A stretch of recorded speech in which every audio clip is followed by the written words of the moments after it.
Assalamualaikum warahmatullahi wabarakatuh. Perkenalkan, nama saya Anastasia Stianastiti dan partner saya Hanisyah Iratiwi.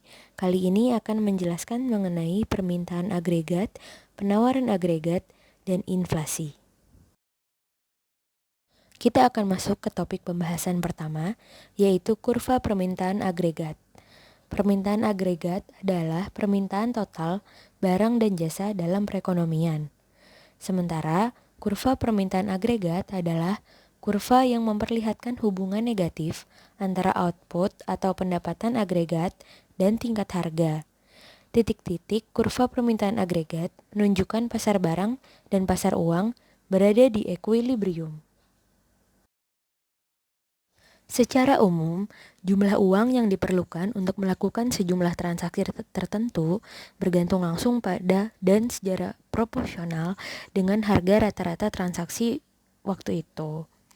Jadi, sewaktu harga dan upah naik, rumah tangga akan bersedia menyimpan lebih banyak uang di dalam dompet dan dalam rekening cek. Begitu pula dengan perusahaan akan memerlukan lebih banyak uang dalam berangkasnya dan seterusnya. Jadi dapat disimpulkan, permintaan uang adalah fungsi dengan 3 variabel, yaitu tingkat suku bunga atau R, tingkat pemasukan real atau Y, dan tingkat harga atau P. Permintaan uang mengukur volume output aktual tanpa memperhatikan perubahan dalam tingkat harga. Permintaan uang akan naik jika tingkat output pendapatan real naik, tingkat harga naik, atau tingkat bunga turun.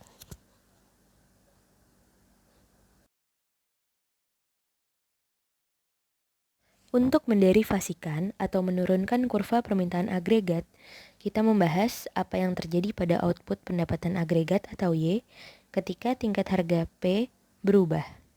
Apakah akan naik, turun, atau tetap sama ketika tingkat harga naik? Jadi, kurva permintaan agregat diturunkan dengan mengasumsikan bahwa variabel-variabel kebijakan fiskal, yaitu pembelian pemerintah atau G, dan pajak neto atau T, serta variabel kebijakan moneter atau MS tetap tak berubah. Dengan kata lain, asumsi bahwa pemerintah tidak melakukan tindakan apapun dalam mempengaruhi perekonomian sebagai tanggapan atas perubahan tingkat harga. Seperti yang kita ketahui, di kurva A, kenaikan tingkat harga meningkatkan permintaan uang dan menggeser kurva permintaan uang ke kanan, seperti diilustrasikan di kurva A tersebut. Di situ terlihat pada tingkat bunga awal 6%, kenaikan tingkat harga menyebabkan permintaan uang berlebih. Karena tingkat harga berlebih, rumah tangga dan perusahaan perlu memegang saldo uang yang lebih besar daripada sebelumnya. Akan tetapi, kuantitas uang yang ditawarkan tetap sama. Pasar uang sekarang berada di luar equilibrium. Kemudian, equilibrium dibangun kembali pada tingkat bunga yang lebih tinggi, yaitu 9%. Kita bergeser ke kurva B, dengan tingkat bunga yang sekarang lebih tinggi, lebih sedikit proyek investasi yang diinginkan dan belanja investasi yang direncanakan, yaitu I, turun dari I0 ke I1. I yang lebih rendah berarti pengeluaran agregat yang direncanakan atau AE lebih rendah seperti yang diperlihatkan di kurva C, yaitu sebagai pergeseran ke bawah dari kurva AE. AE yang lebih rendah berarti persediaan lebih besar daripada yang direncanakan. Perusahaan memotong output dan Y turun dari Y0 ke Y1. Kenaikan tingkat harga menyebabkan tingkat output atau pendapatan agregat turun. Situasi ini akan terbalik ketika tingkat harga turun. Tingkat harga yang lebih rendah menyebabkan permintaan uang turun, yang menyebabkan tingkat bunga yang lebih rendah. Tingkat bunga yang lebih rendah mendorong belanja investasi yang direncanakan, pengeluaran agregat yang direncanakan meningkat, dan menyebabkan peningkatan Y. Hubungan negatif antara output pendapatan agregat dan tingkat harga ini disebut dengan kurva permintaan agregat, yang kemudian akan dibahas di slide berikutnya. Berikutnya, kita melihat kurva permintaan agregat. Kurva permintaan agregat ini menunjukkan hubungan negatif antara output atau pemasukan agregat dan tingkat harga. Setiap titik di kurva permintaan agregat adalah equilibrium. Kenaikan di tingkat harga menyebabkan penurunan output pendapatan agregat, dan sebaliknya, penurunan di tingkat harga menyebabkan kenaikan di output pendapatan agregat. Kemudian, apa saja yang harus diperhatikan dalam kurva permintaan agregat? Ingatlah bahwa logika di balik kurva permintaan rumah tangga berslope menurun sederhana. Kurva permintaan memperlihatkan kuantitas output yang diminta pada tingkat harga yang mungkin, atau ceteris paribus. Permintaan agregat turun saat tingkat harga turun, karena tingkat harga tinggi meningkatkan permintaan uang atau MD. Karena penawaran uang yang konstan, maka tingkat suku bunga akan naik agar tercapai equilibrium di pasar uang. Tingkat suku bunga yang tinggi itulah yang menurunkan output agregat. Ingat bahwa kurva agregat demand bukanlah jumlah dari semua kurva permintaan pasar dalam perekonomian. Dan ingatlah bahwa kurva ini bukanlah kurva permintaan pasar. Alasan lain kurva permintaan agregat berslope menurun adalah berkaitan dengan konsumsi dan efek kekayaan real. Kaitannya dengan konsumsi memberikan alasan lain slope menurun pada kurva agregat demand. Kenaikan tingkat harga meningkatkan permintaan uang, yang menyebabkan kenaikan tingkat bunga, menyebabkan penurunan konsumsi serta investasi yang direncanakan, kemudian menyebabkan penurunan output pendapatan agregat. Nah, penurunan awal konsumsi yang disebabkan oleh peningkatan tingkat bunga berkontribusi pada penurunan keseluruhan output. Sehingga bisa disimpulkan bahwa investasi terencana tidak menjadi satu-satunya penghubung antara tingkat suku bunga tinggi dan tingkat output agregat rendah. Alasan lainnya adalah efek kekayaan real atau efek saldo real. Perubahan konsumsi akibat berubahnya kekayaan real yang disebabkan oleh perubahan tingkat harga menyebabkan kurva permintaan agregat berslope menurun. Contohnya, jika Anda memiliki uang 1.000 dalam rekening, tapi tingkat harga naik 10%, berarti uang Anda berada di 10% lebih sedikit karena harga barang yang bisa Anda beli dengan jumlah Rp1.000 tersebut meningkat sebesar 10%, sehingga daya beli pegangan Anda turun sebesar 10%. Pengeluaran agregat dan permintaan agregat. Pada kondisi equilibrium, pengeluaran agregat yang direncanakan atau AE sama dengan C tambah I tambah G dan output agregat Y adalah sama, sehingga kondisi equilibrium adalah C tambah I tambah G sama dengan Y. Pada segala titik di sepanjang kurva permintaan agregat, kuantitas agregat yang diminta tepat sama dengan pengeluaran agregat yang direncanakan. Dapat dilihat pada kurva bahwa ketika tingkat harga naik, pengeluaran agregat yang direncanakan turun dan menggerakkan kurva permintaan agregat ke atas. Perhatikan bahwa variabel pada sumbu horizontal di kurva permintaan agregat pada kurva tersebut adalah Y, dan pada segala titik di sepanjang kurva agregat demand, Y sama dengan C tambah I tambah G. Kurva permintaan agregat di slide sebelumnya didasarkan pada asumsi bahwa variabel-variabel kebijakan pemerintah yaitu G, T, dan MS itu tetap. Jika ada variabel yang berubah, kurva permintaan agregat akan bergeser, seperti yang kita lihat di slide ini.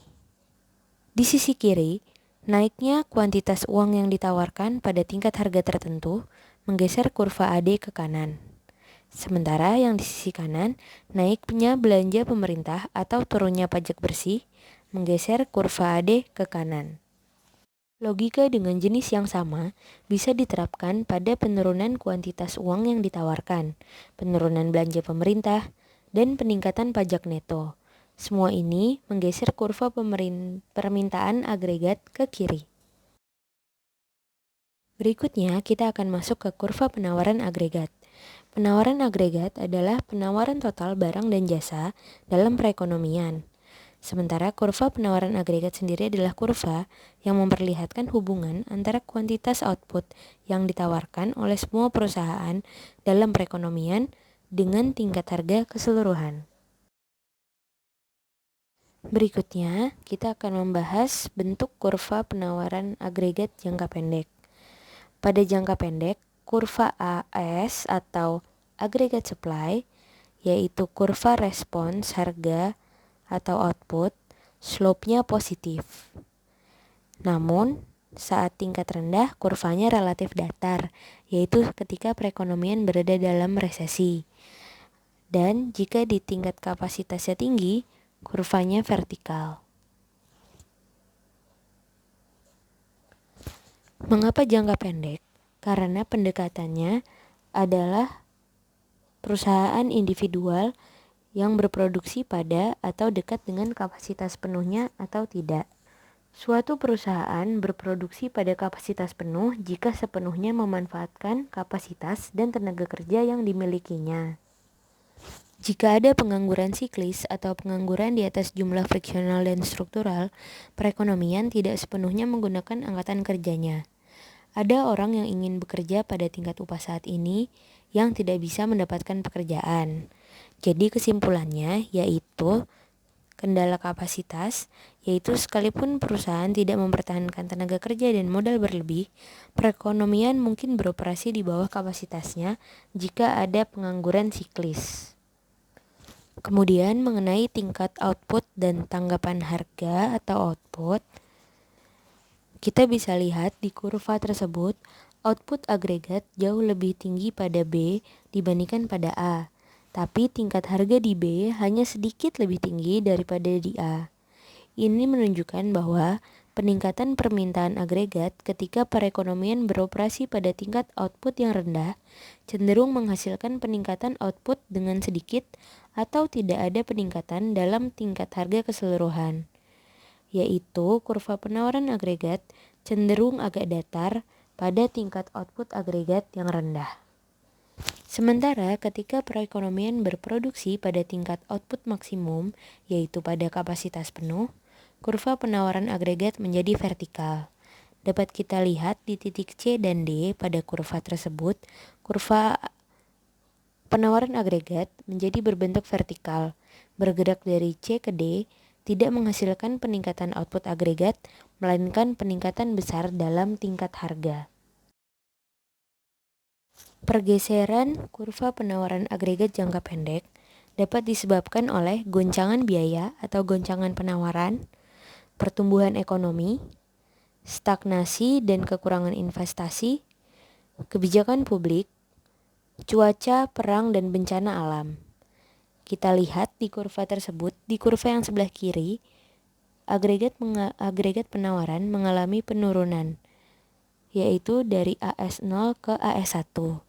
Penyebabnya antara lain kenaikan tingkat upah atau harga energi, bencana alam, stagnasi ekonomi, dan sebagainya. Sementara di sebelah kanan, kita bisa lihat itu peningkatan penawaran agregat, kurvanya bergeser ke arah kanan, dari AS1 ke AS2. Pergeseran ke kanan itu bisa disebabkan oleh penurunan biaya, kebijakan publik yang mendorong penawaran, dan sebagainya. Perkenalkan, nama saya Hanisha Heratiwi. Kali ini saya akan menjelaskan tentang tingkat harga ekuilibrium dan inflasi. Dimulai dengan tingkat harga ekuilibrium. Nah, tingkat harga ekuilibrium itu adalah tingkat harga di mana kurva AS berpotongan dengan kurva AD. Bisa dilihat di sebelah kanannya gambaran kurva tersebut, pada tiap titik di sepanjang kurva AD, baik pasar uang maupun pasar barang berada pada equilibrium. Masing-masing titik pada kurva AS menggambarkan keputusan harga atau output semua perusahaan dalam perekonomian. P0 dan Y0 berhubungan dengan equilibrium di pasar barang dan pasar uang dan dengan sekumpulan keputusan harga atau output dari semua perusahaan dalam perekonomian. Selanjutnya, arti dari tingkat harga equilibrium. Titik perpotongan kurva AS dan AD ini terkait dengan ada 2 poin. Yang pertama, equilibrium di pasar barang dan pasar uang, dan yang kedua, sekumpulan keputusan harga atau output yang diambil pada setiap perusahaan di perekonomian. Selanjutnya, saya akan menjelaskan tentang tingkat harga equilibrium jangka panjang. Penyesuaian tingkat upah dan biaya lainnya terhadap perubahan harga pada jangka panjang menghasilkan kurva AS vertikal. Bisa dilihat di sebelah kanan itu bentuk dari kurvanya. Ketika kurva AD bergeser dari AD0 ke AD1, tingkat harga equilibrium awalnya naik dari P0 ke P1 dan output naik dari Y0 ke Y1. Biaya merespon dalam jangka panjang menggeser kurva AS dari AS0 ke AS1. Jika biaya akhirnya meningkat dengan presentasi yang sama seperti tingkat harga, kuantitas yang ditawarkan akan kembali ke Y0. Y0 kadang disebut dengan GDP potensial. Selanjutnya, saya akan menjelaskan tentang kurva AS vertikal. Jika kurva AS vertikal dalam jangka panjang, baik kebijakan moneter maupun fiskal, tidak akan mempengaruhi output agregat dalam jangka panjang. Selanjutnya, kita akan menjelaskan tentang penyebab inflasi. Sebelum masuk ke penyebab inflasi, saya ingin menjelaskan tentang inflasi itu sendiri. Nah, inflasi adalah suatu keadaan perekonomian di suatu negara di mana terjadi kecenderungan kenaikan harga-harga barang dan jasa secara umum dalam waktu yang panjang atau kontinu. Disebabkan karena tidak seimbangnya arus uang dan barang. Kenaikan barang yang sifatnya sementara tidak termasuk dalam inflasi. Sebagai contoh, kenaikan harga-harga menjelang Hari Raya Idul Fitri. Pada umumnya, inflasi terjadi ketika jumlah uang yang beredar di masyarakat lebih banyak daripada yang dibutuhkan. Menurut pengertian yang udah tadi saya bacakan, tentu saja inflasi tidak terjadi begitu saja. Ada beberapa faktor yang mempengaruhi terjadinya inflasi. Secara umum, penyebab inflasi adalah karena terjadinya kenaikan permintaan dan biaya produksi. Tetapi secara rinci, penyebab inflasi itu dibagi menjadi 2, yaitu meningkatnya permintaan atau demand pull inflation sama meningkatnya biaya produksi atau cost push inflation. Setelah tadi dijelaskan tentang apa sih itu inflasi, sekarang kita membahas lebih rinci mengenai meningkatnya permintaan atau demand pull inflation. Nah, demand pull inflation itu adalah inflasi yang terjadi disebabkan karena peningkatan permintaan untuk jenis barang atau jasa tertentu. Dalam hal ini, peningkatan permintaan jenis barang atau jasa tersebut terjadi secara menyeluruh atau aggregate demand. Hal ini bisa disebabkan oleh beberapa faktor, diantaranya ada 7. Yang pertama, meningkatnya belanja pemerintah. Yang kedua, meningkatnya permintaan barang untuk diekspor. Yang ketiga, meningkatnya permintaan barang untuk swasta. Yang keempat, depresiasi nilai tukar meningkatkan harga impor dan mengurangi harga asing ekspor suatu negara. Yang kelima, permintaan yang lebih tinggi dari stimulus fiskal. Contohnya, pajak langsung atau tidak langsung yang lebih rendah atau pengeluaran pemerintah yang lebih tinggi. Yang keenam yaitu stimulus moneter terhadap ekonomi. Penurunan suku bunga dapat merangsang terlalu banyak permintaan, misalnya dalam meningkatkan permintaan pinjaman atau menyebabkan inflasi harga rumah. Yang terakhir adalah pertumbuhan yang cepat di negara lain. Tadi sudah dijelasin tentang apa sih inflasi demand pull. Sekarang kita masuk ke meningkatnya biaya produksi atau cost push inflation. Cost push inflation adalah inflasi yang terjadi karena meningkatnya biaya produksi. Adapun peningkatan biaya produksi disebabkan oleh kenaikan harga bahan-bahan baku. Misalnya, harga bahan baku penting atau komponen tertentu naik, meningkatnya upah, harga impor, pajak yang lebih tinggi, ekspektasi inflasi, penurunan nilai tukar, monopoli pekerja atau inflasi yang mendorong laba, dan yang terakhir adalah berkurangnya produktivitas. Sekarang saya ingin menjelaskan tentang kurva demand pull inflation dan kurva cost push inflation. Bisa dilihat di kurva demand pull inflation itu, inflasi dimulai dengan pergeseran schedule permintaan agregat dari AD1 ke AD2 yang menyebabkan tingkat harga naik dari PL1 ke PL2 dan output pun juga naik dari Y1 ke Y2. Nah, permintaan agregat bisa bergeser ke kanan karena sejumlah alasan meliputi peningkatan penawaran uang, pemotongan pajak, atau peningkatan belanja pemerintah. Jika pergeseran terjadi ketika perekonomian berada pada posisi kurva AS yang hampir datar, hasilnya akan ada peningkatan output dengan sedikit peningkatan dalam tingkat harga dari titik yang PL1 ke PL2 itu pertemuannya kita bisa sebut titik A dan titik A besar. Kemudian bisa dilihat kurva cost push inflation.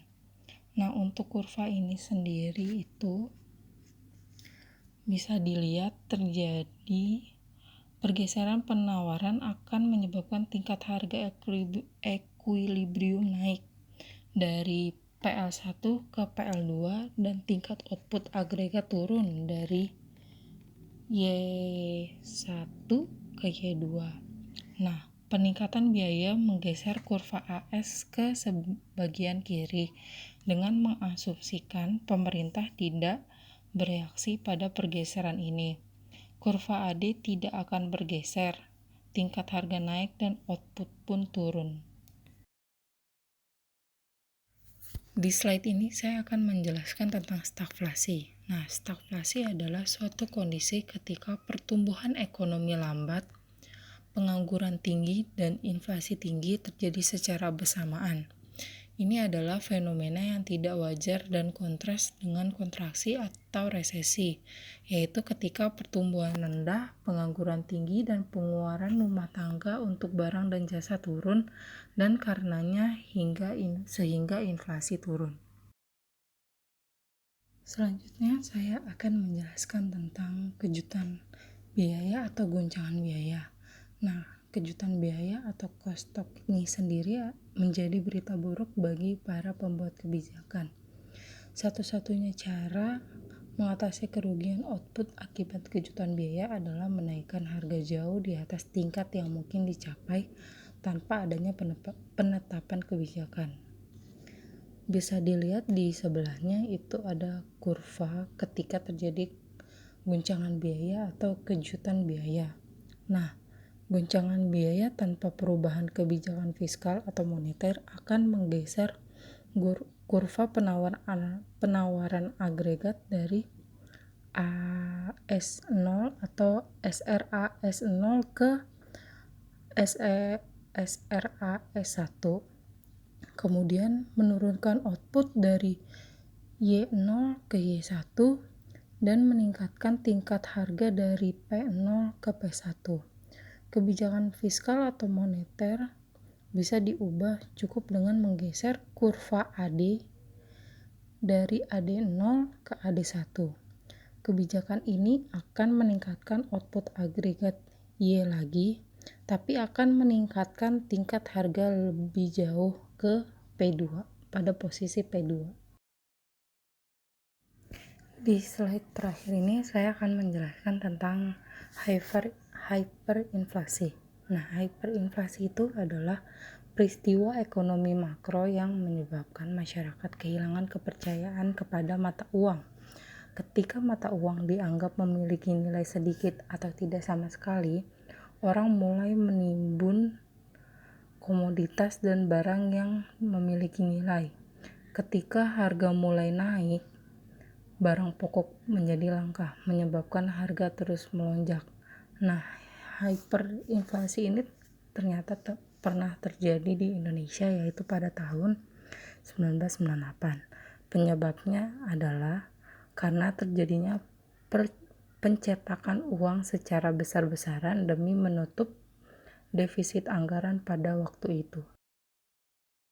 Sekian presentasi dari kami. Jika ada kekurangan dalam penyampaian materi, kami mohon maaf sebesar-besarnya.